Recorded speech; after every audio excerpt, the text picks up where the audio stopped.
ভাঙনে নদীগর্ভে বিলীন হয়ে গেছে রাজশাহীর বাঘা আতারপাড়া সরকারি প্রাথমিক বিদ্যালয়টি। ফলে খোলা আকাশের নিচে প্রায় 1.5 মাস ধরে ক্লাস করছে এই বিদ্যালয়ের শিক্ষার্থীরা। এমন অবস্থায় আসন্ন বার্ষিক পরীক্ষা গ্রহণ নিয়ে দুশ্চিন্তায় আছেন শিক্ষক, অভিভাবকরা। ওয়ালটনের পণ্য কিনে জিতে নিতে পারেন নগদ 20 লক্ষ টাকা। Double million offer! Walton fridge কিনে পেতে পারেন 20 লক্ষ টাকা। রয়েছে কোটি কোটি টাকার নিশ্চিত উপহার।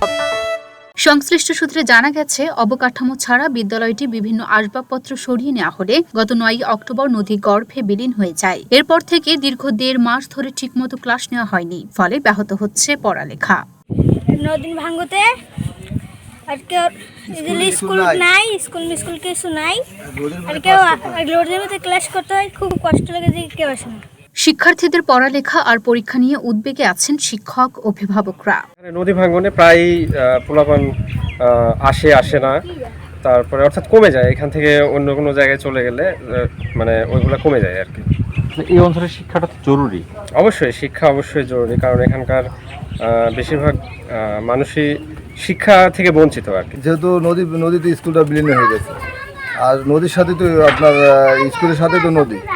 এখন খোলা আকাশের নিচে ছেলেমেয়ে ক্লাস করে, রোদের জন্য স্কুলে ছেলেমেয়ে ঠিক মতো আসে না। নতুন স্কুল নির্মাণের জন্য জায়গা নির্ধারণ করা হলেও কাজ শুরু করা যায়নি বলে জানান চকরাজাপুর ইউনিয়ন পরিষদের চেয়ারম্যান।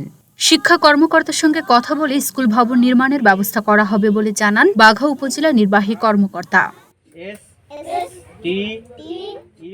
দ্রুতই স্কুল ভবন নির্মাণ করার দাবি অভিভাবক, শিক্ষার্থীদের। লুনা ফসনিপা, ঢাকা পোস্ট।